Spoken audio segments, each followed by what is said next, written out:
speakers. I don't have much to say. If you have something to say, then do. Okay. And then mine was just mine on what happened yesterday, Daktari, and you can see this is the oligarchs who are trying to self-preserve. It's about self-preservation.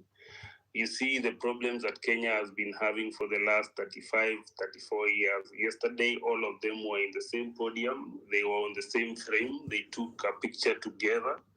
For me, that was a perfect moment for us, the millennials and the Gen Zs, to see that our problem is a country for once have met and are taking a picture, or they are posing for a picture for the first time, all of them together. The only person that was lucky to ask me was maybe the former President Uhuru Kenyatta. But that was a group of people who have benefited from the deaths of so many Kenyans. They have benefited from the conflicts that have been happening in Kenya, the difference that are brought about by ethnicity, conflicts that are brought about by elitism, and over and over, the likes of Baba, who we know will shake hand with anyone when an opportune time comes for him to rip Kenyans. He was present, someone we've supported so much, but when a time comes when at a critical juncture when the nation is to take that hard decision, he always goes for the softer path. He was there with Akina Kalonzo, people we've seen since we were born and we found them politically. So yesterday, for me, was we saw people who are shaken, they are afraid, and it was a moment whereby they had to put their differences together and come together for self-preservation. Nothing to common mwananchi. It's about self-preservation, and that is why you see they are talking about forming a government of national unity, whereby the Gen Zs, the millennials, the people who have been on the forefront of this fight won't be on the table. They are forming up a commission of 150 people to talk about what? The president knows what ails this country. He knows that we are paying a debt of 7.6 trillion that was never really used to develop the country. He knows the corrupt people in his government. He knows he has an incompetent cabinet. He knows that most of the ministries, most of the parastatals are not working. He knows we are paying power over the roof. Myself, I pay a bill of 40,000 every month, even sometimes 50,000 on power only. What kind of a country is that? So basically he knows what is ailing the country, but he can't move because he's part of the problem. If you take him back to 2013, when all these debts were being taken, he was part of the Uhuru Ruto ticket. If it comes to the current regime, he is also part of the regime. So I'm wondering what really he's forming this task force to talk about. These are the same people whom you see who are passing silently without us knowing the conflict resolution, the introduction of the conflict of interest bill, whereby now they are allowing themselves to start doing business with government without it being a thing, without it being an issue. So you can imagine if it is so hard for us as a generation now to penetrate into government procurement or getting tenders with government, however hard you try. So imagine whereby now where they'll pass a bill where they'll be doing business directly with government. So we are at a doomsday. There's nothing that we've won. I think the fight has just started. So I feel so sad for this country, and I think that it should be the mood in the house for everyone. So yes, back to Hillary. Okay. Thank you so much, Kingsman. So we head straight away to the speakers. So I see that Tony's hand is up. Tony, kindly. Oh, Hillary, you want to say something? Okay, Hillary, go, and then we can proceed to Tony. No, let Tony go in. Let Tony go, Maj. Paul. Okay. Tony, over to you. Asante sana. I want to start by giving some context. I first met Honorable Raila Odinga in the 90s when I was chief executive of Finance Magazine, with Honorable Jeho Gatabaki, Gitobu Manyara was running the Nairobi Law Monthly, as Dr. Willie Mutunga will remember. And Pius Nyamora was running Society magazine. And sometime in the mid-90s, Kenneth Matiba bought The People and put Didan Bogua there and David Makali. In those days, when we were interacting with Raila Odinga, he was really a lead in voice and the no reform, no election crime of that era. Now, the reason I'm raising this issue of where these things started and why I think I need to raise my voice, because some of the things Dr. Miguna has been saying over the years have not had a corroboratory voice, and they are very important. I did not participate in the last general election by choice because other than the BBI marriage that was crafted by Uhuru Kenyatta and Raila Odinga, there was nothing that was being offered in that election that could be able to liberate the people of Kenya. And yet I could not support William Ruto, so I decided to stay quiet. But when the election results were announced and Mandamano began in Kenya, there was a call that maybe they can redeem themselves, Azimio la Umoja. So I flew from Diani to Nairobi, and I met a group on the first day of Mandamano that Raila Odinga had convened in Riverside Drive. And when I got there, I found several people. I found James Orengo, I found Amolo Otiende, Senator Ladama, Ruth Odinga, Wajakoya, Professor Makau Mutua, and I will remember if I've forgotten who else was present. And the moderator of that session was Professor Makau Mutua, kind of asking, we have begun this Mandamano and why? So several speakers spoke about why the Mandamano was an option, why we are going back to the streets, and at that time, the danger of people losing their lives. And why I have come out at this time is because of what Raila said in my presence. He stood up and said that he had wanted William Ruto to govern and give him a chance to see what kind of president he would be. But when he saw that he has bought MPs, he has bought political parties, he is cutting the democratic gains of the 90s, this man is following the architecture of Kaguta Yoweri Museveni and of the president of Rwanda, and that it will become a problem to contain him in the future. And that is why he has decided as Raila to come out in Mandamano, and he will risk his life and doesn't care if he lives or dies, but will not allow Ruto to go for anywhere anymore with taking away the gains of the democratic of the 2010 constitution. And I took him at his word. Now, obviously, if you fast forward a bit, we then heard of certain talks going on behind the scenes. The Nigerian former President Obasanjo in Mombasa, in Ali Hassan Joho's house, and I don't know where. And eventually the whole issue of the African Union and all those things came up. And that was a way of removing the issues that were important, that were to be captured in NATCO, which means that the killing of democracy means there is no opposition to hold the president to account. Why? You buy MPs, you buy political parties, you use money and power and influence. And in fact, Azimio la Umoja had the majority of MPs. But this man bulldozed his way unconstitutionally, bought parliament, and forced a majority government. That is when Ruto became a thug. The moment he took over the National Assembly by force, and then I decided at that point, we are dealing here with a monster. And since that time, he has taken the opposition for a ride, and a ride, and a ride again. He called them to NATCO. There was no intention whatsoever to implement anything of the NATCO, including the IBC. But thank God for these children of this nation of Jay-Z, because of their struggle, because of the deaths of the people we have today honored by remembering their names. This dictator has begun to implement just one part of the IBC reform.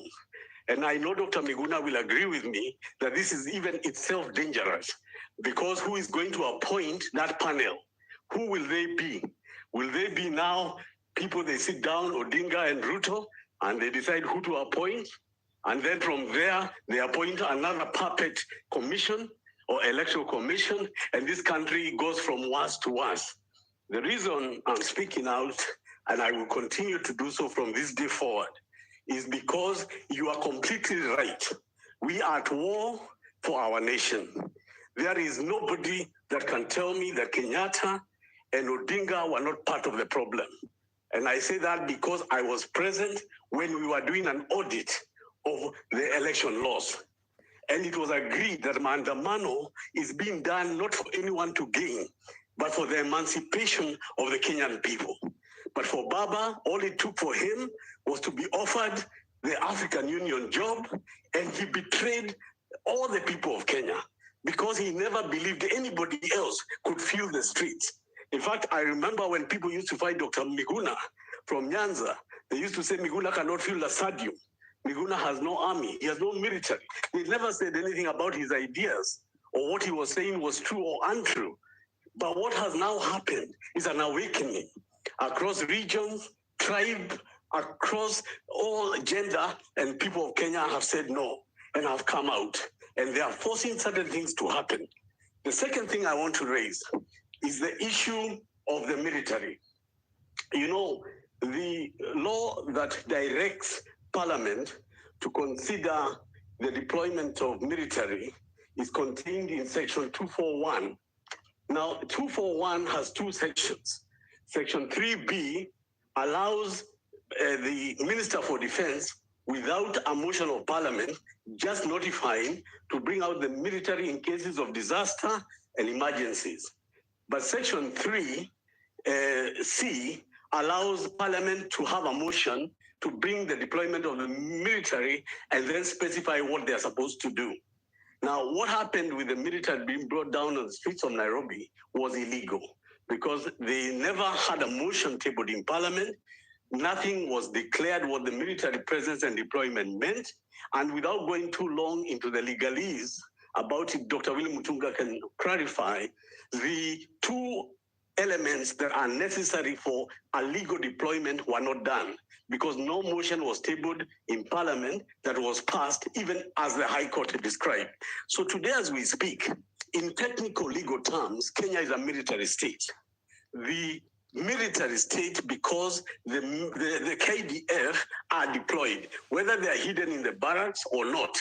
What is this that Ruto is anticipating? What is this that Duale is anticipating that they want to leave the military deployed? Is this because, as Raila Odinga told me, that this is a student of Yoweri Museveni who governs through the military?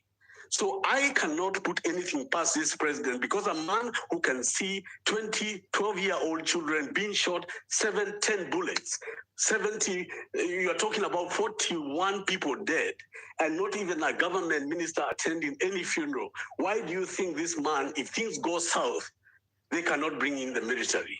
As we speak today, I saw Kenyans in Murang'a take over a police station because they did not believe that the murderer who was alleged to have committed a crime would be taken for justice. So they raided the police station and they killed him, just as we speak. So my question is, and to the people that are doing the demonstrations, including all of us, we have to keep asking the question, why is there a legal military deployment in Kenya? And in fact, who has to benefit from it? And what chaos is there in Kenya that requires that? Or is somebody going to manufacture a problem like they did when they went to Githurai the other day? And they created a problem. Are they going to sponsor some kind of terrible issue and call it a problem? The other third and final issue I want to raise is the issue on corruption. I am looking at what happened the other day to the former governor of Migori, who was charged with crimes of up to 1.9 billion. And somewhere, the executive and others are negotiating with him to go scot-free, catch some property of 200 million. Who knows what will happen to the other charges? You remember the MP for Cilicia, John Waluke, was jailed for stealing nearly 1 billion with National Cereal Produce Board. He was jailed and convicted for 67 years. He was serving a jail term, and the alternative was he had to pay back at least 1 billion that was lost by the government, and that is the only way in which he would otherwise be released. Today, as we speak, John Waluke ran for elections, convicted, he ran for elections. Nobody ever talks about him anymore. He's a friend of William Ruto. He's a central part of what's going on in Western Kenya and Western Kenyan politics. How can there be any nation on earth where a convicted and jailed member of parliament, stealing from the public, has been let loose to live and let live? We go to the deputy president, Gachagua, 200 and something million. Justice Minor of the High Court, before elections, had found Gachagua a case to answer, over 200 million. We can go back to the Dubai plane hired by William Ruto, to Runturi at the Ministry of Agriculture, to the opulence of Mukomen and Oscar Sudi. And you can look at all these things and ask yourself, all this money is the motivation for which these people are in power. Finally, I want to say this. If we had not defeated the BBI, the only reason the BBI was defeated is because of Chapter 4 on the Bill of Rights. That people have a right to be consulted on how their constitution can be altered and by who. It must be people driven. This time round, the Jay-Z and all of us who are here to discuss these issues are seeing a people driven revolution for a better government, because there is no valid contract between the governed and the government. And we have a right, inherent right, to break that contract. So mine today is to add my voice that there is no talks, there is no negotiating, and I can tell you Raila Odinga lies to my face, and I'm telling the country as Tony Gashoka that he lied to me. And he lied to me why Ruto should not govern. And yet he's the same man now calling for other talks. And he's the same man who knows NADCO was never implemented, and he's calling for another NADCO, simply because he's been told by the president, this is conditional upon our deals going on, whether it's the African Union and everything else, but all other Kenyans be damned. I think that is my opening comment. Thank you so much, Tony. And I hear some echo. Hillary or Kingsman, I don't know. Hillary, can you hear me well? Yeah, I can hear you well. I think, everything is okay now. Okay, thank you. It was Tony's mic, but I've been able to mute it. Okay, thanks. So, Tony, thank you for your submission. You bring out very important points. If I can just summarize the 4 points that you bring out is, the IBC that they're now reconstituting. There has been also a lot of people who are sharing your sentiments and are wondering if people need change, and that the same people that want to reconstitute the IEBC, is it going to serve the purpose it is meant to serve? That's the question I hear out there. Another question I hear is when you mention about the arrangement of who should lead and who should not lead in the political elites. And that is exactly what was seen yesterday, when all of a sudden all of them were seen on camera pulling together. And the feedback I got was they're now against the one inch. Now that we are sharing our problems, they're coming together. And so that really reflects what you're talking about. And the third point is the military deployment. This we will need a legal clarification, but we're very good to go because we have legal brains in the space today.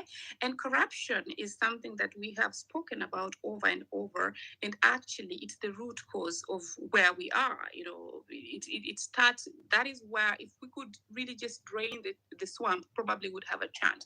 So you really bring very important points. Let's give the mic to the next speakers who are going to just add on those points as they share. Dr. Miguna, kindly guide if you want to speak first, or if I should put Dr. Mutunga first. Either is fine with me here. Maj, I believe Dr. Mutunga said that he would speak when he wants to. I'm not sure that he wants to speak now. If he does, by all means, Everyone is free to speak when they want to speak. I could add my voice if Dr. Mutunga does not want to speak now. And everybody else, you are free to contribute. This is a free platform. This is not BBI where the train left and nobody could get onto the train. We are having a discussion, a robust discussion. So, Dr. Mtunga, if you're not prepared to speak now, I could go on. I'll come in after you, General. I thank Tony for giving that historical background. I think it is very important for us to always ground ourselves on firm foundations of history. It was ironical that the same Ruto stated a few months ago, maybe a year ago, that history is useless. He said some studies or some programs or courses or disciplines at the university level are useless, and history was one of them.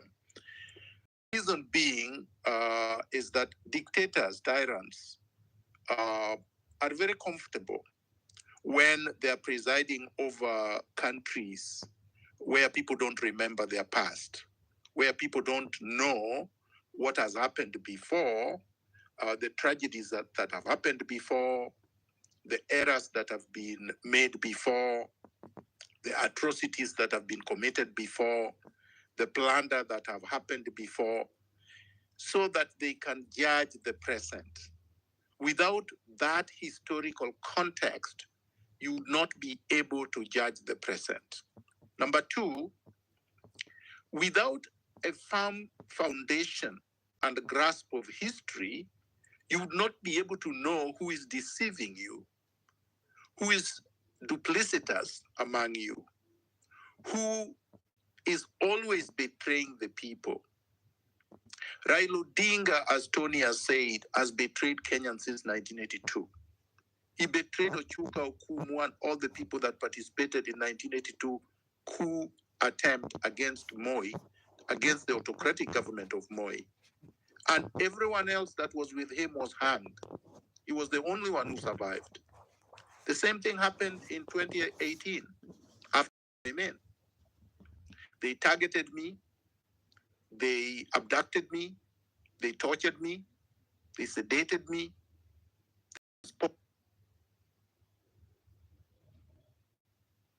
And Raila Odinga betrayed all the young people that died during the NRM protests and revolution of 2018. And there were a lot of people who died. And made a deal with Uhuru Kenyatta at night and turned up at Arambe House, quote unquote, having a handshake and saying that he was putting the country first, said that he was going to make sure that there was justice for those who had been killed and maimed and tortured, but then just failed his tummy and forgot about everybody else. Up to now, he did not attend any of the funerals of the young people that died in 2018, 2017, 2018. Raila Odinga has not mourned Chris Msando, who was murdered to prevent the elections of 2017 being credible and transparent.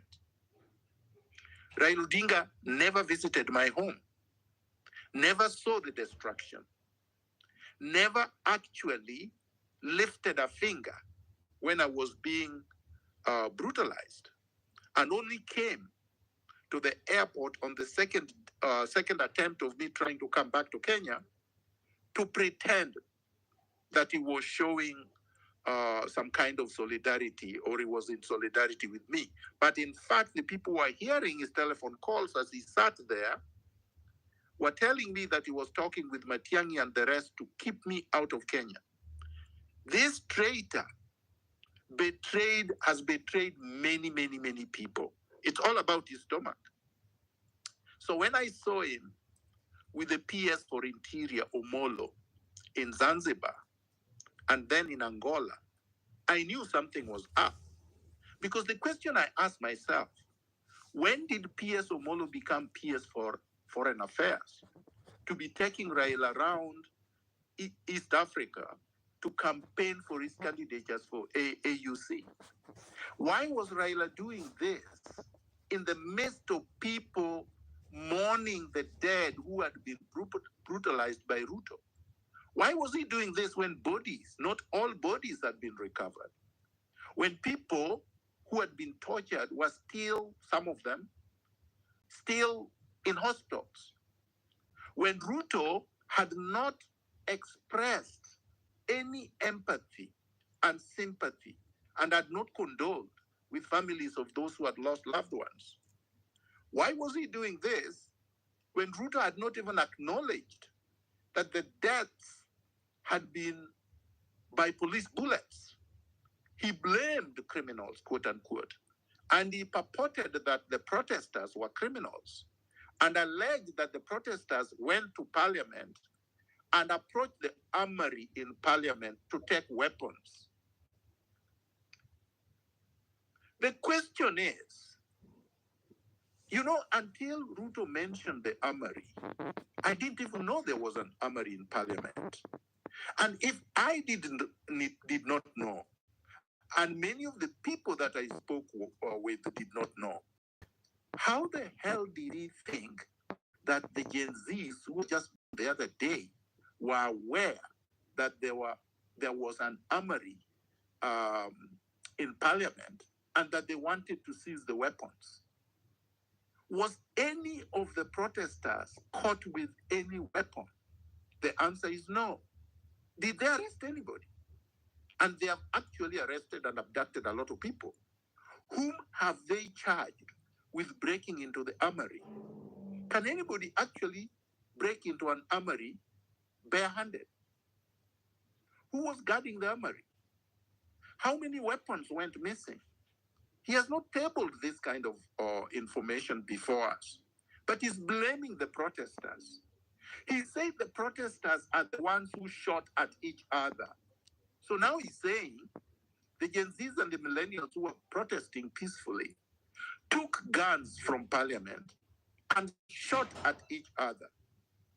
We had a sniper that was stationed at parliament buildings and who was purportedly hired by the speaker or maybe even Ruto himself, who killed many people. Has he been arrested? Was he actually a protester? The answer is no.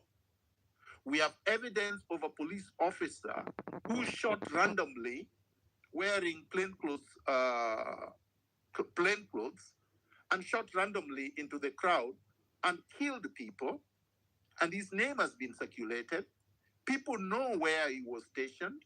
Has he been arrested? No. We have other officers, including retired ones, who are currently seconded to the government in civilian, holding AK-47s, shooting at the crowds. Have these people been arraigned in court? No.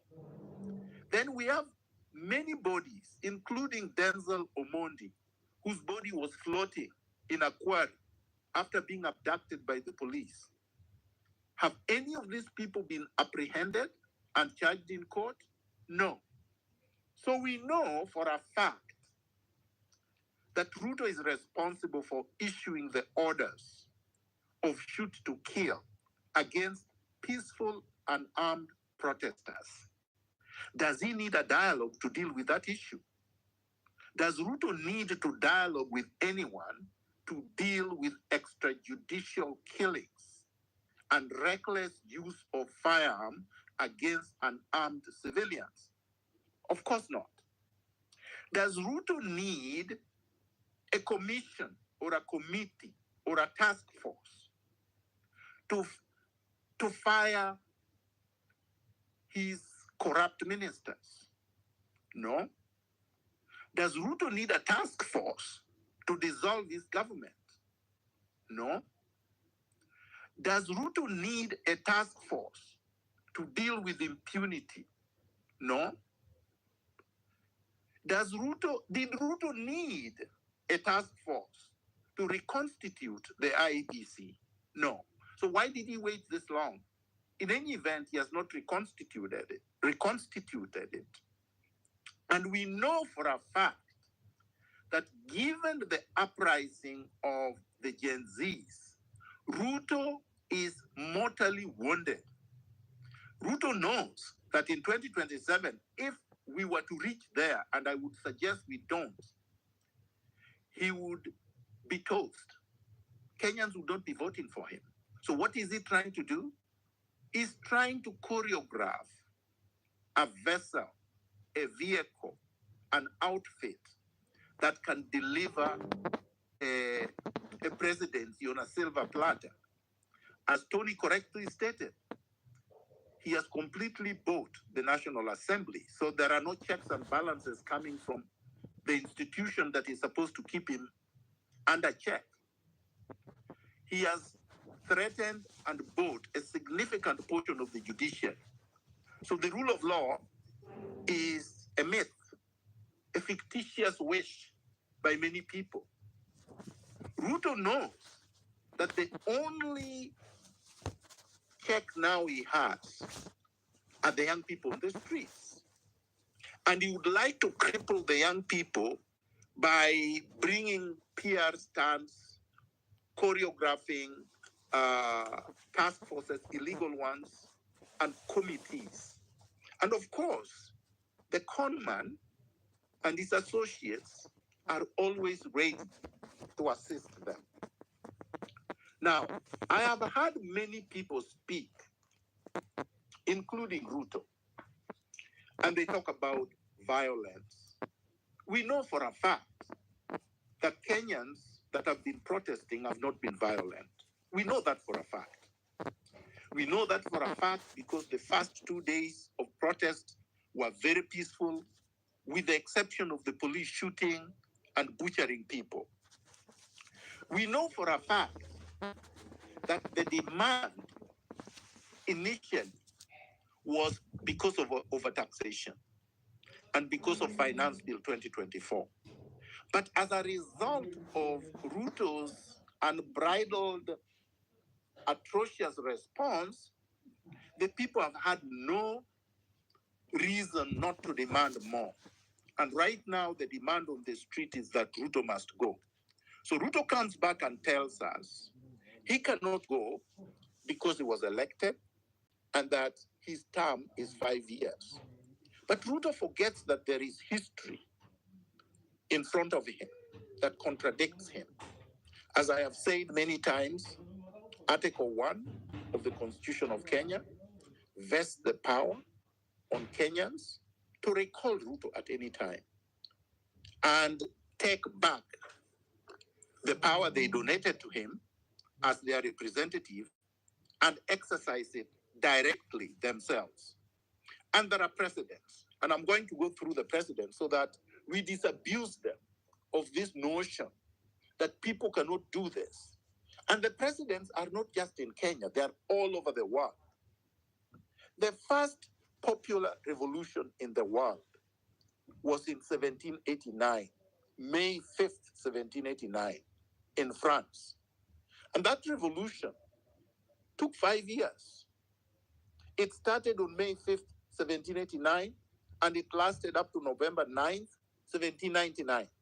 So these people who are saying if the Gen Zs were not able to effect their revolution the first few days, then it is lost, they cannot succeed, are wrong. Because even the French did not do theirs in 1 day. They did not execute the French Revolution in 1 week or 2 weeks or 1 month. It took 5 years to effect. Now, there are many that have taken a shorter period of time. And I'm only going to go through popular revolutions, not military ones, because that's what they want to suggest, that anybody who wants to remove them is looking to inflict violence or to use arms in order to remove him, that it is undemocratic and it is unconstitutional. The French Revolution was done by people on the street, and there was no use of weapon. Closer home, the Sudanese protests against al-Bashir dictatorship in December 2018 to April 11, 2019, 4 months, were also peaceful and did not involve the use of weapons. But al-Bashir, who was 1,000 times stronger than Ruto and had been in power for 30 years and was a military man, was removed from power. And he was removed peacefully, without violence. Yes, people would say later on, the military got involved and caused chaos. But those chaos were not caused by the people. And it is not always true that the mistakes that are made in other countries will be repeated in another country. Now, let's go to Burkina Faso, also an African country, which happened, the protest happened between October 21st to October 31st and removed Blair Compaoré. This one took 10 days. Again, a dictator who had been in power for more than 30 years was removed by people on the streets. Let's go to the Philippines. 1986, February 22nd to February 25th, 3 days, protest against Ferdinand Marcos. Peacefully removed a dictator, a tyrant, without any gun being used. Let's go to Sri Lanka. Just the other day, March 2022 to July 2022, 4 months. They removed their tyrannical, their main tyrant, and he had to flee the country. Let's go to Romania. In 1989,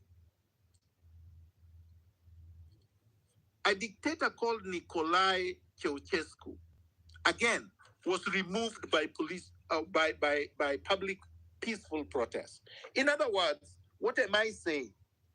What I'm saying is that Kenyans must learn that we have historical precedents where a president that has become rogue, that does not respect the rule of law, that has abrogated the constitution, that subverts the rule of law, that has tried now to castrate all institutional mechanisms of accountability, can only be brought to account through protests, peaceful, huge protests. There is no reason to dialogue with this man because he has already demonstrated that he's not interested in having a discussion. If he was interested, he would have not unilaterally constituted a committee to have a discussion with the thugs and conmen and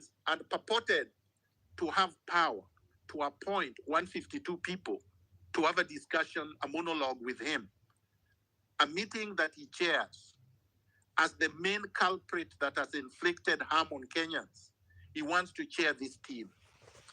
Also, he would not have unilaterally abrogated the rule of law and then decided that he constitutes a task force to audit debts that were acquired illegally, and then appoints one of the creditors, a representative of the IMF, to chair that team. Even after the people have told him, you are wrong, this is illegal, and the courts have also issued orders, interim orders, telling him that he cannot continue, he was still making an assertion yesterday and today that those teams will continue to work. So Ruto is incorrigible, is irredeemable, is rogue, cannot be reformed, cannot change, and must be removed from power. So I will end there and say that my suggestion, in a nutshell, is that because of historical context, I believe Kenyans should be holding these demonstrations daily. And I believe Kenyans should be chasing after senators, MPs, cabinet secretaries, principal secretaries, senior bureaucrats, so that they cannot even go to their offices. We must make the country ungovernable. wherever we are, so as to make this government fall so that we can go for fresh elections. That is not calling for chaos. That's calling for order, because chaos is the second name of this regime. I will end it there. Thank you. Thank you so much, Dr. for your contribution. And so I have two questions for you. First, I have a comment when talking about how people have been killed. There's an incident that actually occurred where, the name and the number of the policemen who murdered Kenyans was circulating online. And there's a Kenyan who called and asked him why he was killing the people. And he's on record. He was recorded saying, I'm sorry I did not shoot you too. So this shows, the level of confidence some of these people have while killing Kenyans. The policeman, nothing has happened to these policemen, and I think I posted about it in the morning and tagged also IPOA. I would like to request everybody else who's in the space and can help to really try to find a way that at least people who are working in the forces, or what has happened until now, just some justice can be, received for the victims, because it cannot be that the police were supposed to protect, even unethically, after killing somebody, go ahead and say to the citizen who's complaining that the only regret they have is why they didn't shoot. The question I have for you, Dr. Miguna, before I move to Dr. Mutunga, talking about the task forces, under normal circumstances, it is the opposition that should try to stop the ruling party. Do you believe that if the opposition was working in Kenya, they would be able to stop, or do you think they would still be outnumbered with the numbers that the current ruling party have? Just 1 minute, and then I give the mic to Dr. Mutunga. Oh, thank you, Maj, and thank you for that anecdote. If the opposition was working as an opposition, by this time, they would have brought a motion of impeachment. But you see, they're not even talking about impeachment. If the opposition was working as an opposition, they would have joined the Gen Zs and the millennials on the streets demonstrating against Ruto. But they have not done that. If the opposition was working as an opposition, they would have opposed Ruto publicly, consistently, and throughout, very loudly, telling him that he had no power to deploy the military on the streets, that was illegal, that he had no power to form the task forces, and they would never have joined Ruto in calling for dialogue. But as you can see, the so-called consultation was between Ruto and Raila Odinga only. Even Kalonzo Musyoka is complaining that he was not involved in the discussions. So we do not have a body, an animal we can call the opposition. What we have in Kenya is an animal we cannot describe. It's not an opposition. And these so-called leaders are not leaders. These are organized mafia, organized cartel. In fact, I was pleasantly surprised today in the morning. Somebody sent me a clip of a former spokesman of Moi who called them just that. So imagine if the former spokesperson of Moi, the dictator that terrorized us for 24 years, can look at these men and say, they are all the same. These are all cartels. They belong to one club, and even after they retire, they will continue to loot public resources because they have passed laws that guarantee they keep stealing. So what do we need? We need a reset. We need to transform our political, legal, and cultural infrastructure so that we remove from the system this continuous culture of impunity and exploitation. So no, the short answer is no, we don't have a normal opposition. And if we did, yes, they would have brought this government to account. Thank you so much. So my assumption is that the current opposition in the country is the population and the Gen Zs plus every other citizen that's protesting out there. Okay, so now Dr. Did you want to say something before I go to Dr. I Muti? wanted to agree with you. Oh. The Gen Zs right now and the millennials on the street is the opposition. Thank you. Dr. CJ Mutunga, over to you. Thank you very much.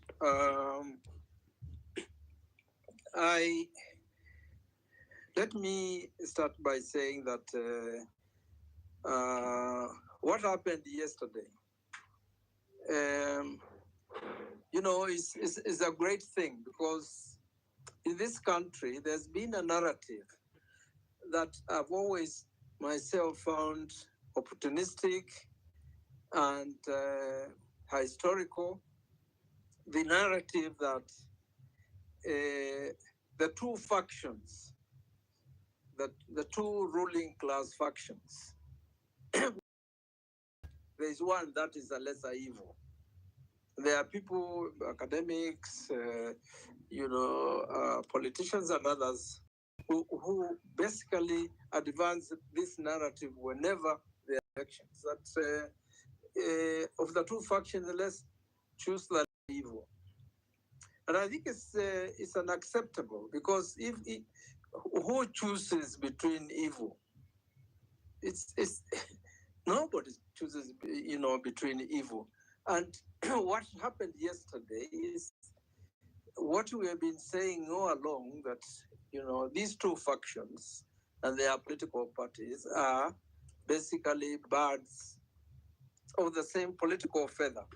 Okay, and they come together when their class is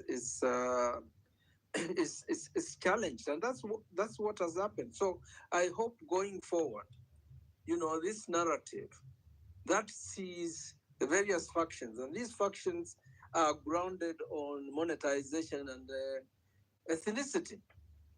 That's how they organize politics, and they also share these values. Well, they are not values, evils of corruption, stealing resources, wasting resources, and we're talking about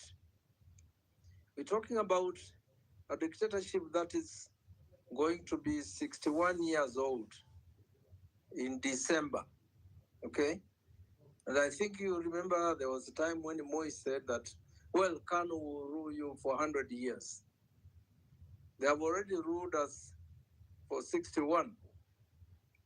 The people who you saw meeting yesterday, they are all orphans, of the Kanu dictatorship. There's not a single one of them, that can claim that they are not part of that 61-year-old, dictatorship. So, Hillary was right when he talked. I don't know whether it's Hillary or somebody else. I guess it was Kingston, when he talks of self-preservation and survival. Okay? Those are great words about classes, that they come together for self-preservation and survival. So that's important to know. And the other thing that made me very, very happy was the demand by the Gen Z that they were going to occupy World Bank and IMF. Because in terms of politics, you have to connect the foreign interest with the people who rule us, okay? And analyze very, very clearly why our leaders, or these two factions, are enslaved by foreign interests, and why they take, orders from foreign interests, and they've never participated in any public participation. Okay, look at the case of Haiti. Okay, we were not consulted. Look at the case of Palestine. We were not consulted. When the courts say that police officers can't be, deployed in Haiti, it's unconstitutional. That particular court order is disobeyed. And in my books, if we are going to talk about the rule of law, then any government that subverts the rule of law is illegitimate. So it's very, very, very important that, as Miguna says, as the people demonstrate, as mass action goes on, it's very, very, very important to make, that connection, because that connection is important, in my view. So the other thing, and this is now talking to the well, before I do that, let me talk about task forces, and I give some history. I'm not going to give it the way Miguna has brilliantly given it in terms of dates and so forth, because I haven't done that work. And thanks Miguna for articulating these popular revolutions and uprisings. So when it comes to task force in this country, there's a history of destructing, movements through the formation of task forces. Okay, and I'll give you examples of a few. When J.M. Kariuki was killed, March 2nd, I think that's when his body was discovered, 1975. The system very quickly set up a parliamentary commission that was headed by somebody called Mwangale, Elijah Mwangale, who was, I think, MP for where Mukiza Kitui was MP. I don't know what that constituency is called. And it's what that parliamentary commission did was to really diffuse the tensions, diffuse the tensions, because people were very angry about JM's murder. The universities took to the streets, and so to diffuse, that particular popular unrest, this commission was quickly formed. When it's reported, nothing was done. Even the parliament tried to change some of the findings, and nothing was done. Then in 91, I think, after the ethnic clashes in Rift Valley, there was a Kiwumi commission. A lot of time taken there. People having this hope that there was going to be a solution. Those involved were going to be prosecuted and jailed. Nothing happened. Okay, Ouko. Robert Ouko was killed, I believe, 1990. There was what was called the Troon Commission. They brought this British guy from Scotland Yard, to deal with, to do the investigations. And then there was a commission chaired by the late Chief Justice Kisheru. Richard Kwach was in that commission as well. And it was a board, commission actually, and the Moy saw exactly where that commission was headed, and it is bandaged. And those who are suspected of Ouko's murder, were arrested, and they were never charged, and there were no prosecutions.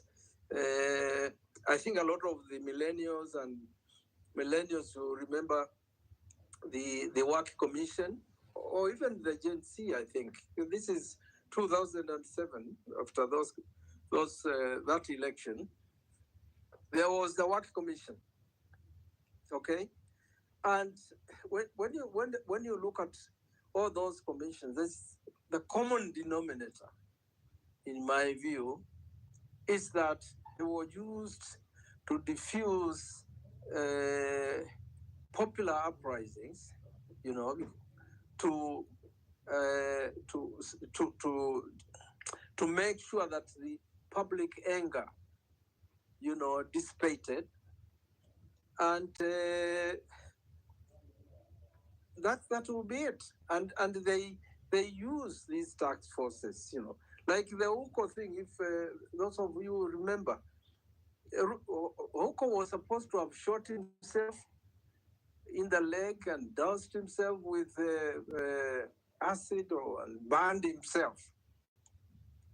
That was basically the theory that the government, advanced. So task forces, commissions of inquiry, whenever there are issues, and Miguna made this point, who appoints them, it's the culprits, the people that we suspect are the criminals between what has happened. Okay, so it's we should reject them. The other thing that is historical in terms of demonstrations and mass action over years is the fact that the criminal elements, people have talked about goons, they've talked about criminals.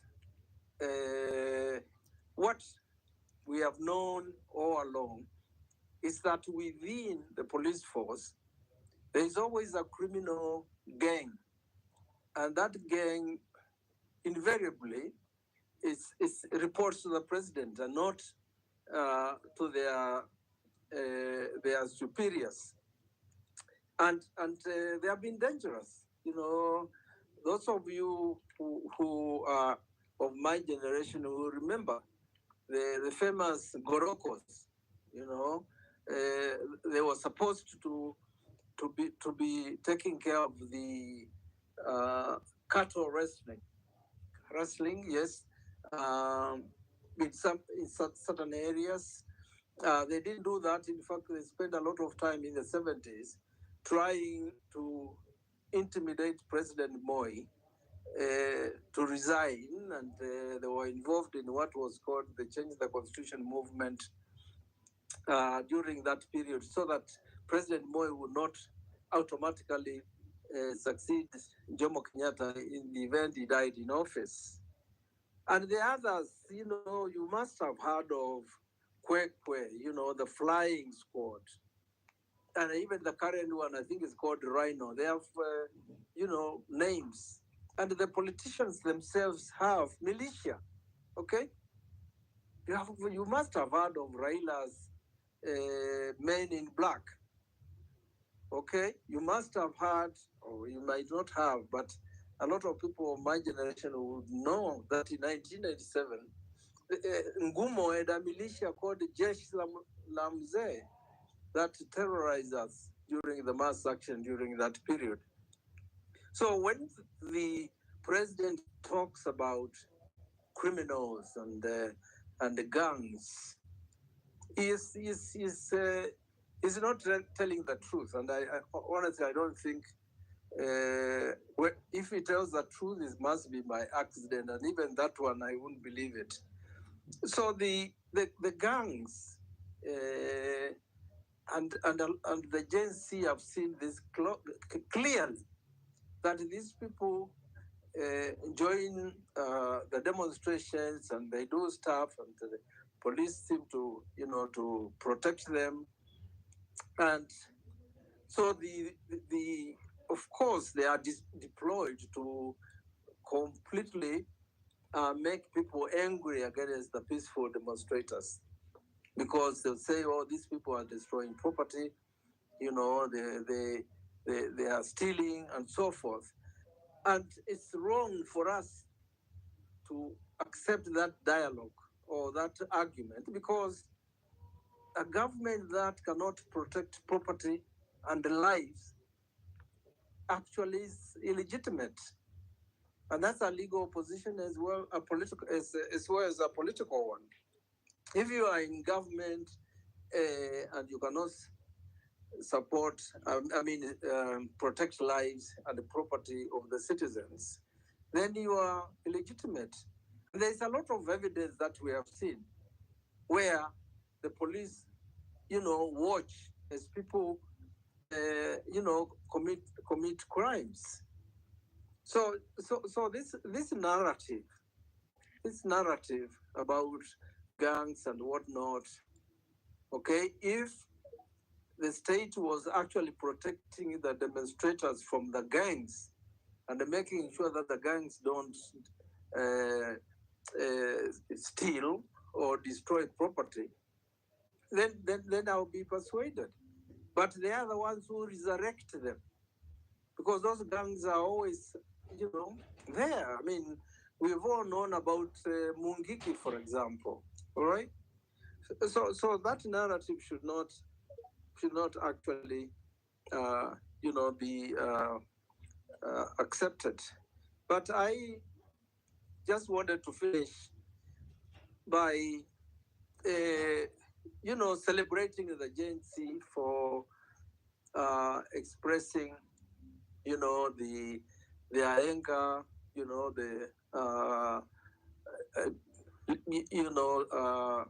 protesting, this uprising or this revolution, and I look at it also as a generation that is also telling the government that they have to respect constitutions, they have to respect the rule of law, that they have to respect the human rights of Kenyans, and they are talking about the material interests of the youth and the Kenyans, and that's politics of issues for me, and I think it's very, very important, and I think it should be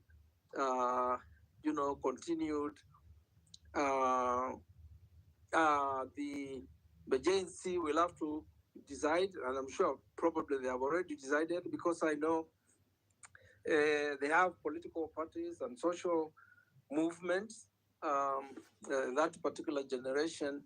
So basically, we don't need to, to advise you. It's your movement.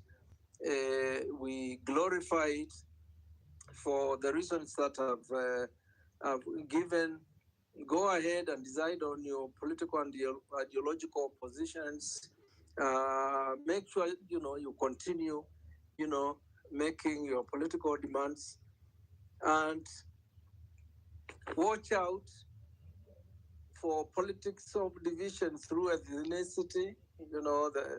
The factions you are dealing with, be very good at organizing politics on the basis of ethnicity and the monetization, and also they know they have the backing of foreign interests.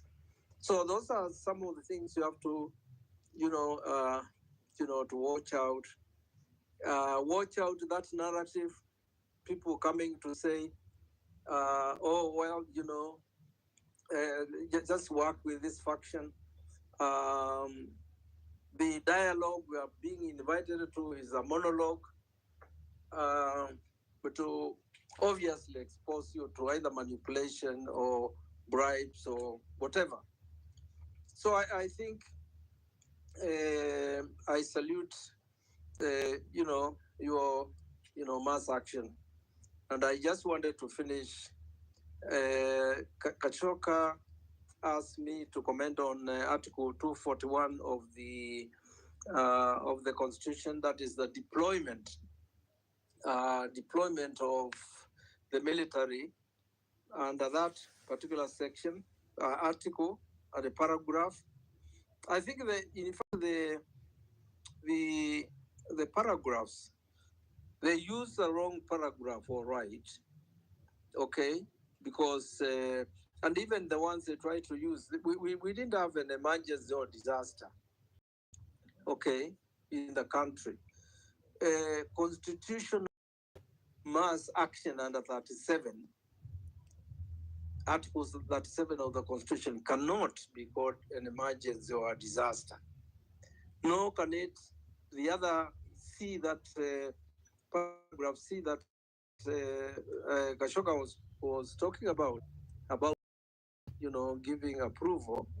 It also says that may be deployed to restore peace in any part of Kenya affected by unrest or instability, but only with the approval of the National Assembly.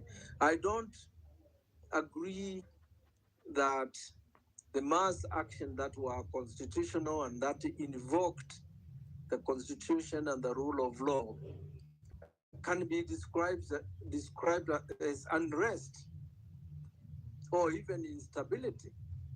I think this one is like when you have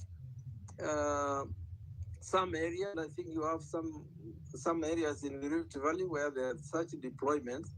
But what was happening, in the last few weeks was not unrest or instability. It was peaceful. It was young people expressing their anger